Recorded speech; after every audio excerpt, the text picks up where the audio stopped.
Hello दोस्तों, आज की इस वीडियो में हम बात करेंगे कि किसी भी कंपनी के डीजी रूम या फिर किसी भी कंपनी का जो कंट्रोल पैनल होता है जहां से उस पूरी कंपनी की इलेक्ट्रिसिटी को कंट्रोल किया जाता है, वहां पे उन पैनल्स में हम कौन कौन से डिवाइसेस को यूज करते हैं या फिर उन डिवाइसेस को किस तरीके से ऑपरेट किया जाता है और किस तरीके से इलेक्ट्रिसिटी को डिस्ट्रीब्यूट किया जाता है अपने कंट्रोल पैनल में। ठीक है, जो हमारे इलेक्ट्रिकल कंट्रोल पैनल होते हैं या फिर जो हमारे एलटी पैनल होते हैं वहां से हम किस तरीके से इलेक्ट्रिसिटी को डिस्ट्रीब्यूट करते हैं, वो आज की इस वीडियो में हम जानने की कोशिश करेंगे।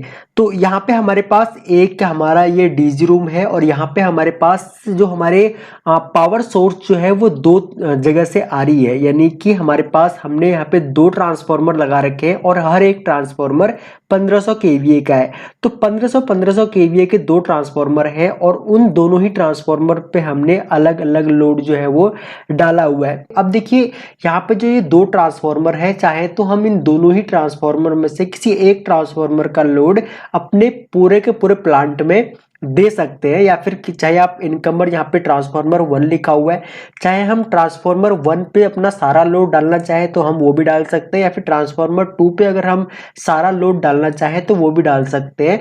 वो हम ये देखते हैं कि भाई हमारा लोड कितना है, उस लोड के अकॉर्डिंग हम अपने ट्रांसफार्मरों में अपने लोड को डिस्ट्रीब्यूट करते हैं। तो हमने यहाँ पे क्या काम किया, हमने जितने भी हमारे यहाँ पे ट्रांसफार्मर्स लगे हुए हैं और जितने भी हमने यहाँ पे सर्किट ब्रेकर्स अपने लगाए हुए हैं, उन सभी सर्किट ब्रेकर्स पे हमने अपना अलग अलग लोड जो है वो डाला हुआ है, या फिर आप कह सकते हैं अलग अलग डिपार्टमेंट का लोड हमने डाला हुआ है। जैसे कि एक डिपार्टमेंट कोई है हमारा, मान के चलिए सीएनसी का कोई डिपार्टमेंट है, तो उसके लिए हमने एक अलग एमसीसीवी यहाँ पे यूज की हुई है, मैन एमसीसीवी। इसी तरीके से हर एक डिपार्टमेंट का हमने अपने डीजी रूम में अलग अलग एमसीसीवी रखी हुई है, या फिर आप कह सकते हो मैन स्विच रखा हुआ है। हम चाहे तो अपने डीजी रूम से जब मर्जी उस प्लांट की सप्लाई या फिर उस डिपार्टमेंट की सप्लाई डीजी रूम से ही काट सकते हैं। तो जैसे ही हम ट्रांसफार्मर 1 को ऑन करते हैं, तो ट्रांसफार्मर 1 को ऑन करते ही हमें बस कपलर 4 ऑन करना पड़ेगा। तो बस कपलर 4 को ऑन करते ही हमारी जो सप्लाई जो है वो जो डाई कास्टिंग वाला पैनल जो आपको दिख रहा है, डाई कास्टिंग इंडक्शन हार्डिंग, यहाँ इस पैनल तक हमारी जो है वो सप्लाई आ जाएगी। उसके बाद अभी हम यहाँ पे क्या काम करते हैं, हम बस कपलर 3 को ऑफ ही रहने देते हैं। बस कपलर 3 हमारा ऑफ ही रहता है। इसका मेन पर्पज ये है कि ट्रांसफार्मर 1 की सप्लाई हम सिर्फ बस कपलर 3 से पहले पहले ही देते हैं। उसके बाद जो हमारा ट्रांसफार्मर ये ट्रांसफार्मर 2 था, ट्रांसफार्मर 1 की जो सप्लाई है हमारी, उसकी सप्लाई को हम अपने जो ये वाला पैनल जो आपको दिख रहा है, इस पूरे पैनल में हम उसको डिस्ट्रीब्यूट करते हैं। तो ये हमारा ट्रांसफार्मर 1 है और ये भी 1500 केवीए का है। जैसे ही सप्लाई आती है या हम इस ट्रांसफार्मर के ब्रेकर को ऑन करते हैं, उसके बाद बस कपलर 1 को ऑन करते हैं। जब तक हम बस कपलर 1 को ऑन नहीं करेंगे तब तक हमारी सप्लाई जो है वो आगे नहीं जाएगी। ठीक है, तो बस कपलर, क्योंकि पावर जाती है, पावर जाते ही हमारे क्या होते हैं, बस कपलर सारे के सारे ऑफ हो जाते हैं। तो इसके लिए हमको दोबारा से बस कपलर को चार्ज करना पड़ता है। तो यहाँ से हम बस कपलर को ऑन करेंगे। बस कपलर को ऑन करते ही हमारी वो सामने जो पैनल आपको दिख रहा है वहां तक हमारी सप्लाई पहुंच जाएगी। तो यहाँ पे हमने बस कपलर 1 को ऑन किया। बस कपलर 1 को ऑन करते ही हमारी सप्लाई जो है वो आगे डिस्ट्रीब्यूट होनी स्टार्ट हो जाएगी, आगे तक पहुंच जाएगी। उसके बाद हमको बस कपलर 2 ऑन करना है। बस कपलर 2 को ऑन करते ही हमारी जो सप्लाई है वो अब आगे पहुंच जाएगी। बस कपलर जैसे हमने आगे वाला बस कपलर हमने ऑन किया था तो यहाँ तक हमारी सप्लाई आई। उसके बाद हम बस कपलर 2 को ऑन करेंगे तो हमारी सप्लाई अब आगे तक पहुंच जाएगी। ठीक है, तो ये जो हमारी सप्लाई है वो यहाँ तक आएगी। उसके बाद हमारा जो बस कपलर 3 जो था उसको हम ऑफ ही रखेंगे। तो यहाँ पे क्या होगा कि हमारा दोनों ही ट्रांसफार्मर के बीच में एक बस कपलर हमारा हमेशा ऑफ रहेगा। अगर हमारे दो ट्रांसफार्मर ऑन लोड कंडीशन पे है तो वहां पे हमारा एक बस कपलर ऑफ रहना कंपलसरी है। अगर हम उस बस कपलर को भी ऑन कर देंगे तो क्या होगा, सप्लाई हमारी शॉर्ट हो जाएगी आपस में। तो हम वो नहीं करते हैं यहाँ पे। ओके, तो हमने जैसे कि ट्रांसफार्मर 2 की हम बात कर रहे थे, तो उसके लिए हम यहाँ पे ट्रांसफार्मर 2 का ब्रेकर ऑन करेंगे। हमारा ब्रेकर ऑन हुआ। ब्रेकर के ऑन होते ही हमारी सप्लाई जो है वो आगे जो ये पैनल है, इन पैनलों में सप्लाई पहुंच जाएगी।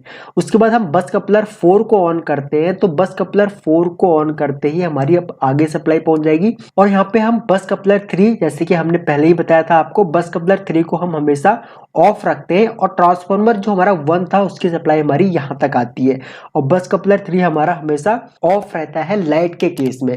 अब हम अपनी अगली वीडियो में डिस्कस करेंगे कि जब हम हमारी पावर चली जाती है और जब हम अपने डीजी को चलाते हैं तो उस कंडीशन में हम किस तरीके से अपने लोड को मैनेज करते हैं या फिर किस तरीके से हम अपने बस कपलर्स को ऑन करते हैं और कौन कौन से बस कपलर हमारे यहाँ पे हमको ऑफ करने होते हैं। अगर बस कपलर का अगर आपको पता नहीं है कि बस कपलर क्या होते हैं तो उसके लिए हमने वीडियो बना रखी है, आप चाहें तो बस कपलर से रिलेटेड वो वाली वीडियो भी आप देख सकते हैं। बाकी अगर हम एलटी पैनल की बात करें कि भाई हमारे जो डिस्ट्रीब्यूशन पैनल जो होता है या फिर डीजी रूम का जो हमारा जो पैनल जो होते हैं या फिर हमारा एलटी पैनल जो होता है उसमें कौन कौन से डिवाइसेस यूज होते हैं, तो सिंपल है। हमारा जो एलटी पैनल होता है उसमें हम बस कपलर यूज करते हैं। बस कपलर के लिए जो हमारे बस बार्स को कपल्ड जो करता है वो हमारा एसीवी हो सकता है, तो यहाँ पे हमने एसीवी यूज किए हुए, तो वहां पे एसीवी यूज है हमारे एलटी पैनल में। यहाँ पे हमारे एमसीसीवी है और हमारे यहाँ पे चेंज ओवर हमने यूज किए हुए हैं।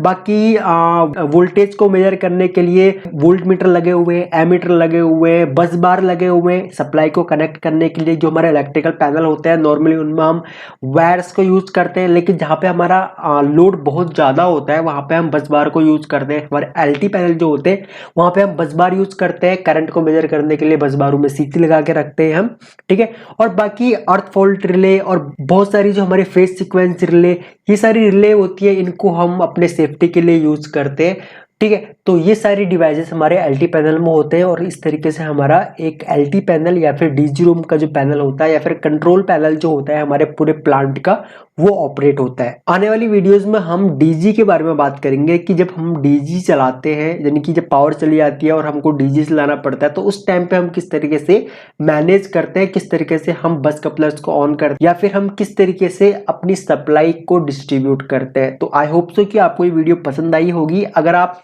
के और भी कोई भी डाउट है एलटी पैनल या फिर डीजी रूम से रिलेटेड या फिर अगर आप डीजी से रिलेटेड या फिर इलेक्ट्रिकल पैनल से रिलेटेड किसी भी टाइप का अगर आपके माइंड में कोई भी डाउट है तो आप वीडियो के नीचे कमेंट कर सकते हैं। मैं आपके सभी कमेंट्स पढ़ता हूं और कोशिश करूंगा आने वाली वीडियोस में आपके लिए ऐसे ही इंटरेस्टिंग वीडियोस लाता रहूं। आपको ये वीडियो कैसी लगी प्लीज आप हमें कमेंट करके जरूर बताएं और अगर आपको ये वीडियो पसंद आई तो आप इस वीडियो को लाइक कर सकते हैं, अपने फ्रेंडों में भी शेयर कर सकते हैं।